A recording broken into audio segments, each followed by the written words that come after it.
ಒಂದು ಕಾಡಲ್ಲಿ ಹಸಿದ ಹೆಬ್ಬುಲಿ ಇತ್ತಂತೆ. ಅದರ ಕಣ್ಣಿಗೆ ಒಂದು ಜಿಂಕೆ ಕಾಣಿಸ್ಕೊಳ್ತಂತೆ. ಆ ಜಿಂಕೆನ ಬೇಟೆಯಾಡಬೇಕು ಅಂತ ಅಟ್ಟಿಸ್ಕೊಂಡು ಹೋದಾಗ ಆ ಜಿಂಕೆನೇ ತಿರುಗಿ ಬಿದ್ದು ಹುಲಿನ ಸಾಯಿಸ್ಬಿಡ್ತಂತೆ. ಲಾಯರ್ ಸುಳ್ಳು ಹೇಳ್ತಾರೆ, ಆದ್ರೆ ಈ ರೇಂಜ್ಗೆ ಅಂತ ಗೊತ್ತಿರ್ಲಿಲ್ಲ. ಲಾಯರ್ ಕೆಲಸ ಮಾಡೋ ಅಂದ್ರೆ ಕತೆ ಹೇಳ್ತೀಯಾ? ಜಿಂಕೆ ಎಲ್ಲಾದ್ರೂ ಹುಲಿನ ಸಾಯಿಸಕ್ಕಾಗತ್ತೇನೋ? ಆಗಲ್ಲ ಅಲ್ವಾ? ಜಿಂಕೆ ಹುಲಿನ ಸಾಯಿಸಕ್ಕಾಗಲ್ಲ ತಾನೆ. ಈ ಕೇಸನ್ನ ನಾವು ಗೆಲ್ಲಕ್ಕಾಗಲ್ಲ. ಸರ್ಕಾರದ ವಿರುದ್ಧ ಹೋರಾಟ ಮಾಡಕ್ಕಾಗತ್ತ ಮರ? ನಿನಗೆ ಬುದ್ಧಿ ಇದೆಯಾ?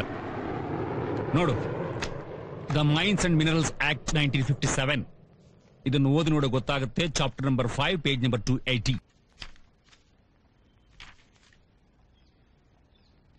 ಓದು ಆ ಮೈನಿಂಗ್ ಪುರಾಣನ. 1 ಟನ್ ಕಬ್ಬಿಣದ ಅದರನ್ನ ಎತ್ಕೊಳ್ಳೋದಕ್ಕೆ ಸರ್ಕಾರ ಕಟ್ಟೋದು ಬರೀ 19 ರೂಪಾಯಿ. 19 ರೂಪಾಯಿ ಕಟ್ಟಿ 100 ಕೋಟಿ ಲಾಭ ಮಾಡ್ತಾರೆ ಗೊತ್ತಾ? ಆ ವಿದ್ಯಾದೇವತೆ ಸರಸ್ವತಿನೇ ಕರಿ ಕೋಟ್ ಹಾಕೊಂಬಂದ್ರು ಈ ಕೇಸ್ ಗೆಲ್ಲೋಕ್ಕಾಗೋಲ್ಲ. ತಿಳ್ಕೊ. ಬಹುರಾಷ್ಟ್ರೀಯ ಕಂಪನಿಗಳು ಅಂದ್ರೆ ಏನ್ ತಿಳ್ಕೊಂಡೆ? ಬ್ರಹ್ಮ ರಾಕ್ಷಸರಿದ್ದ ಹಾಗೆ. ಹಣದ ಥೈಲಿ ಕೊಟ್ಟು ಎಲ್ಲರನ್ನು ಕೊಂಡ್ಕೊಳ್ತಾರ ಅವರು. ನೀನೊಂದು 10-20 ಜನ ರೈತರು ಕಟ್ಕೊಂಡು ಹೋರಾಡ್ತೀಯಾ? ಹೋರಾಡಿ ಗೆಲ್ತೀಯಾ? ಗೆಲ್ಲಿಕ್ ಸಾಧ್ಯನಾ ನಿನ್ ಕೈಲಿ? ಯಾಕಾಗಲ್ಲ. ಆಂಧ್ರ ಪ್ರದೇಶದ ವಿಶಾಖಪಟ್ಟಣ ಜಿಲ್ಲೆ ಟ್ರೈಬಲ್ ಜನ 10 ವರ್ಷ ಸತತವಾಗಿ ಹೋರಾಡಿ ಸರ್ಕಾರನ ಬಿರ್ಲಾ ಗ್ರೂಪ್ ನ ಸೋಲ್ಸಿದ್ದಾರೆ ಅಂದ್ಮೇಲೆ ನಮ್ ಕೈಲಿ ಯಾಕಾಗಲ್ಲ? ಆ ಸುಪ್ರೀಂ ಕೋರ್ಟ್ ಜಡ್ಜ್ಮೆಂಟ್ ನಾನು ಓದಿದ್ದೀನಿ ಕಣೋ. ಆ ನಿಮಲಪಾಡು ಅನ್ನೋ ಟ್ರೈಬಲ್ ಹಳ್ಳಿಗಳ ಪರವಾಗಿ ಹೋರಾಟ ಮಾಡ್ಲಿಕ್ಕೆ NGOಗಳು ಸಮತ ಅಂತಿದ್ರು. ನಿನ್ನ ಜೇನುಕೊಪ್ಪದ ಪರ ಯಾರಿದ್ದಾರೆ? ನಾವು ಹೈಕೋರ್ಟ್ ಅಲ್ಲಿ ಪಬ್ಲಿಕ್ ಇಂಟ್ರೆಸ್ಟ್ ಲಿಟಿಗೇಷನ್ ಹಾಕ್ಬೇಕಾದ್ರೆ 3ನೇ ವ್ಯಕ್ತಿ ಇರಬೇಕು. ನೀನ್ ಹಾಕೋಕ್ಕಾಗಲ್ಲ. ಅಂಥವ್ರು ಯಾರಿದ್ದಾರೆ? ನೀನಿದೆಯಲ್ಲಪ್ಪ, ನಂಬಿಕೆ. ನಿನ್ ಮೇಲೆ ನಂಬಿಕೆ ಇಟ್ಕೊಂಡು ನಾನ್ ಬಂದಿದ್ದೀನಿ. ನಾನ್ ಮಾತ್ರ ಅಲ್ಲ, ನಮ್ಮ ಊರಿನ ಜನಗಳೆಲ್ಲ ನಿನ್ ಮೇಲೆ ನಂಬಿಕೆ ಇಟ್ಕೊಂಡಿದ್ದಾರೆ.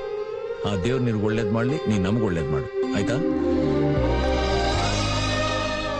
ನಮ್ಮ ಈ ವ್ಯವಸ್ಥೆ ಕೆಟ್ಟ ಹಾಳಾಗಿರ್ಬೋದು, ಆದ್ರೆ ವ್ಯವಸ್ಥೆನಲ್ಲೂ ಭರವಸೆ ಇಟ್ಕೋಬಹುದು ಅನ್ನೋದನ್ನ ಮಾತ್ರ ಮರಿಬೇಡ.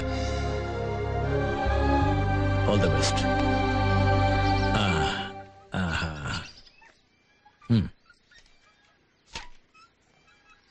ಅಮ್ಮ ಅಮ್ಮ, ನಾನು ಮದ್ವೆಗೆ ಬರ್ತೀನಿ. ಬಾವಾ ಬಾ. ನೀನ್ ಬರ್ದೇ ಇದ್ರೆ ಮದ್ವೆ ಆಯ್ತದ?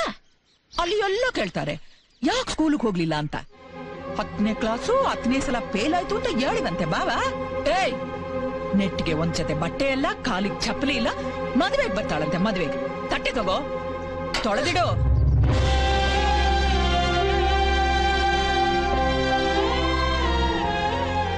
ನೀನು ಅವ್ರ ತರಾನೇ ಓದಿ ಪಾಸಾಗಿ ಕಾಲೇಜ್ಗೆ ಹೋಗಿದ್ರೆ ಈ ತರ ಆಗ್ತಿತ್ತ ಮಗಳೇ? ವಿದ್ಯಾವಂತರಾಗೋದು ಯಾಕೆ ಗೊತ್ತಾ? ಈ ರೀತಿ ಅವಮಾನಗಳಿಂದ ತಪ್ಪಿಸ್ಕೊಳ್ಳೋದಿಕ್ಕೆ. ಅಪ್ಪ ಬಾ, ಲೇಟ್ ಆಯ್ತು, ತಲೆ ಬಾಚು.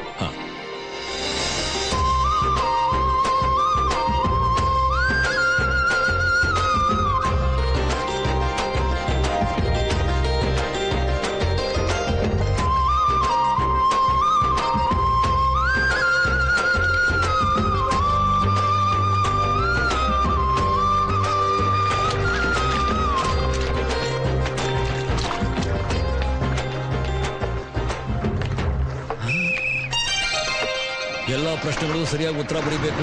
ಯಾವ ಪ್ರಶ್ನೆ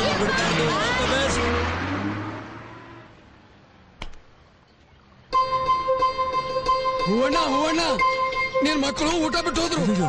ಮರ್ತು ಊಟದಲ್ಲಿ ಏನಪ್ಪ ಮಾಡೋದು? ಬರೋದೊಂದೇ ಬಸ್ಸು. ಈಗ ಏನ್ ಮಾಡ್ತಿ? ಇದೆಯಲ್ಲಪ್ಪ ನಟರಾಜ ಸರ್ವೀಸು, ಬರ್ತೀನಿ.